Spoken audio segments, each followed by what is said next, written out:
Gallai jyst ddweud hefyd, o ran pnawn da, nid dyma'r tro cyntaf ni gael y cwmnioedd cynaliadwy'n mynd mlaen yw. Mae'r un yn gwmnioedd sy'n dod at ni'n gyson. Ond mae'n neis falle i roi bach fwy o sylw nhw yn ystod yr wythnos yma. Felly beth wedi wneud yw mae 4 cwmni dy fi, i gyd yng Nghymru, De Cymru a Gogledd Cymru, sydd i gyd yn cynllunio mewn rhyw ffordd cynaliadwy, oherwydd mae'n wahanol lle mae bob cwmni wrth gwrs. Ni'n mynd i gychwyn gyda Clare John fan hyn. Fi'n nabod Clare o'r blynydde o'i di gweld i'n wythnos ffasiwn Llundain, o'i di dilyn i gyrfa hi. Clare yn byw ar ffarm. Welwch chi bydd i manylion ni'n dod lan mewn munud. Felly, mae'r defed pryn i bryd mae hi'n gofalu amdano ei magu ar y ffarm.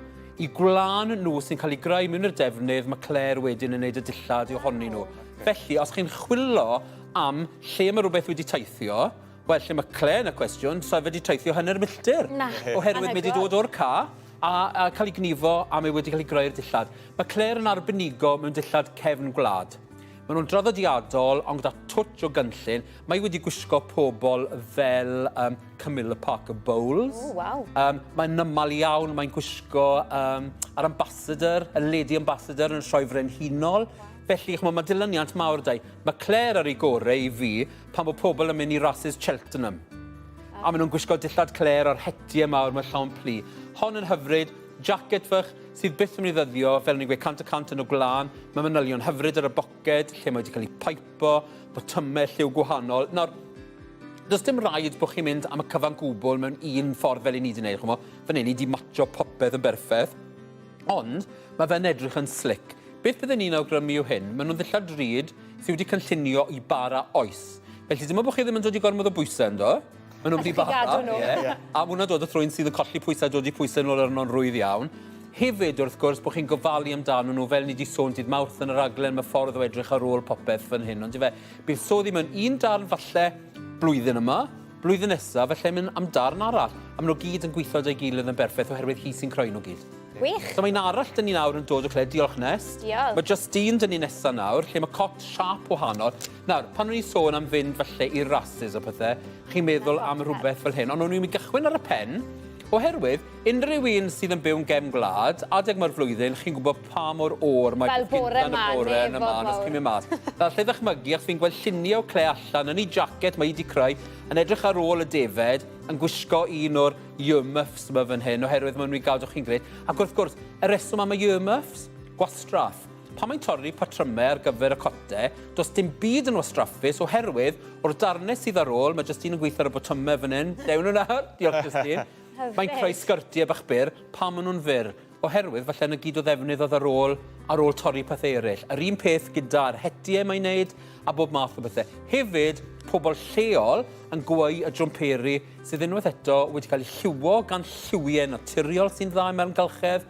Mae hi'n dda i'r amgylchedd oherwydd mae'n wneud pryn iawn o ddillad, felly does dim gwastraff dillad, does dim gwastraff defnydd, does dim unrhyw emails o gwbl lle mae'r dillad ma'n teithio. Edrych yn gret. Diolch, Justine. Ffantastig, diolch yn fawr. Nesa nawr, mae da ni cwmni Dati Clothing.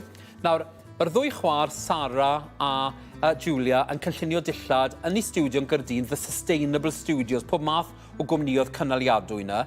A mae rai fi wedi, mae item hyfryd yn ni gyda llaw nos Fawrth nesa ar heno yn olrhain hanes y lle mae'r cynllunwyr sy'n gweithio yna. Fan hyn, maen nhw'n printo ar darnau o silc hyfryd, creu dillad jersey, ond beth maen nhw hefyd yn neud yw maen nhw'n mynd mas i ôl i defnyddiau. Mae'r casgliad sydd ar hyn o bryd, does dim byd newydd yn y casgliad. Hen ddefnydd, hen botymau, dillad wedi tynnu ar y wahân. Fi'n dwlu ar y lliwiau naturiol sydd yn y print fan hyn. Mae hon yn ffordd rwydd i wisgo.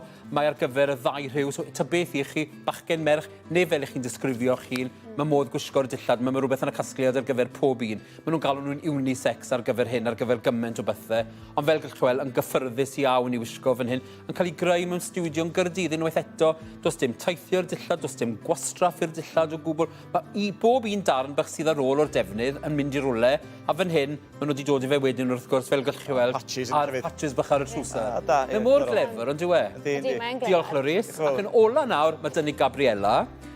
Fi'n symud cadw at cwmni Dati, ond fel o'n i'n dweud, beth maen nhw'n wneud yw prynu lot o ddillad mewn siopau elusennol, neu dillad byddai'n mynd i landfill. fel bod nhw'n ailgreu. Felly, beth maen nhw wedi gwneud fan hyn, fel gallwch chi weld, yw torri lot o ddillad lan a creu un wisg. Felly, byddwch chi'r jacket denim, lle maen nhw wedi torri ddi, tynnu'r gwaelod bant, tynnu'r llewis bant. Maen nhw wedyn wedi dod i'r defnydd sbotiau ynddo fe, sydd yn cyd-fynd ar sbotiau sydd ar yr oren wedi clymu mewn was. Un defnydd oedd hon sydd wedi cael ei lliwo gyda gymaint o wahanol lliwiau fel maen nhw'n gallu defnyddio i drosto. Y ffrog wedi dod o siop elusen. Pob un peth oedd yn anghywir ar y ffrog, hynny yw, oedd holl ni ar yr ochr ag ati, oedd hi'n hir at y llawr, maen nhw wedi barhau, maen nhw wedi lliwio, a maen nhw wedyn, wrth gwrs, wedi mynd ati i gywiro'r holl namau yma. Felly, maen nhw wedi uwchgylchu mwyn bod yn ganoliadwy.